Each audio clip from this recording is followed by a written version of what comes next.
Hi, I'm Garrett Epps, recovering law professor, former Supreme Court reporter, and legal affairs editor of the Washington Monthly. This is a brief explainer about a term that has been brought front and center by the Trump administration's policies regarding immigrants in American society. That term is birthright citizenship. Birthright citizenship is what the Trump administration has vowed to end. Many Americans may be confused about the meaning of the term and where it comes from. Here's some basic background on this. Birthright citizenship in the U.S. means today that anyone born here is a citizen of the United States, with one small exception. Children of foreign diplomats who are protected by diplomatic immunity while they are in the U.S. do not become citizens. Now, a lot of myths have grown up around this concept. One important one is that it's unusual somehow, something no other country does. That's flatly false.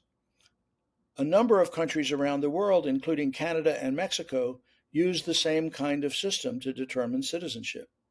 Depending on your count, it's 35 or more countries around the world. The second myth is that children born in the United States are so-called anchor babies. They leverage immediate legal status, benefits, and even citizenship for their parents. That's wrong too. In fact, American-born citizen children cannot even try to gain legal status for their parents until they turn 21. And even then, it's a long and hard process, one that often doesn't succeed. And in the meantime, it does happen that undocumented parents are deported while their citizen children are small. And the family must decide whether to take these American citizens out of the country of their birth or leave them behind. So, where did birthright citizenship come from? The first thing to be aware of is that it's been a part of English and American common law for centuries. In England, anyone born in the realm was a subject of the king. That's the equivalent of a citizen today. And when the United States became independent, many people in the new nation assumed that birthright citizenship remained part of its law. That idea was challenged in 1857. A radically pro-slavery Supreme Court changed centuries of precedent in an effort to lock Black Americans into slavery for all time. In a case called Dred Scott versus Sandford, the court held that the Constitution simply did not apply to Black people. They could never become citizens, not even by act of Congress, because the court majority said they were, quote, beings of an inferior order, close quote, who, quote, had no rights the white man was bound to respect, close quote. This grotesque decision helped bring on the Civil War, which was still the most destructive war in American history. And at the end of that war, the victorious Union was determined to wipe out all traces of Dred Scott and restore the common law concept of citizenship. As a result, the nation adopted the 14th Amendment, which begins, quote, all persons born or naturalized in the United States and subject to the jurisdiction thereof are citizens of the United States and of the state wherein they reside, end quote. It's called the Citizenship Clause. It requires two things for citizenship at birth. First, born in the U.S. That's not a hard notion. Second, subject to the jurisdiction. That also is pretty clear. To understand what it means, ask yourself whether an immigrant to the United States is required to obey U.S. law. Of course they are. Ask yourself whether an immigrant who causes a car wreck can be sued by other drivers for damages. Of course they can.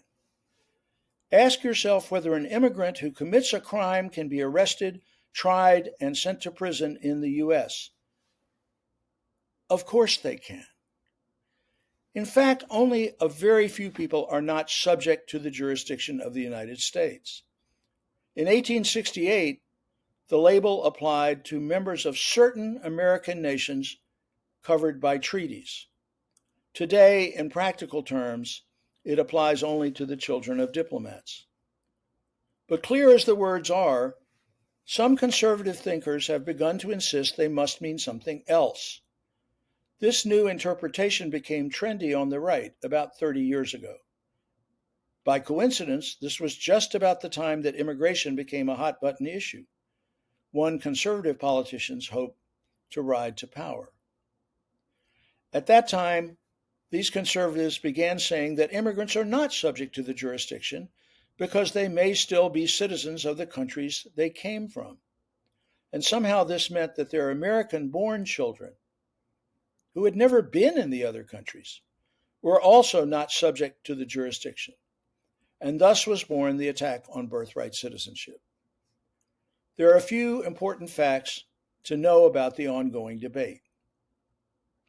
First, the Supreme Court has repeatedly held that the words of the Citizenship Clause mean what they say: all persons born or naturalized. The court made that interpretation first in an 1898 case called Wong Kim Ark versus United States. The court has reaffirmed it over and over since then. There is no court case that questions this straightforward reading of the Citizenship Clause. Wong Kim Ark is still good law. Second, Congress has reaffirmed that meaning by passing a statute that uses precisely the same language. Title 8 of the U.S. Code provides in Section 1401 that, quote, a person born in the United States and subject to the jurisdiction thereof is a citizen and national of the United States. This definition was adopted in 1940 and reaffirmed by Congress in 1952. Congress knew what it meant. They knew about Wong Kim Ark and discussed it in floor debates. So anyone who tries to get rid of birthright citizenship is also trying to unilaterally change a congressional statute. Presidents don't have that power. Finally, the executive branch itself, that is, the part of the government that works for presidents year in and year out, has also adopted that definition.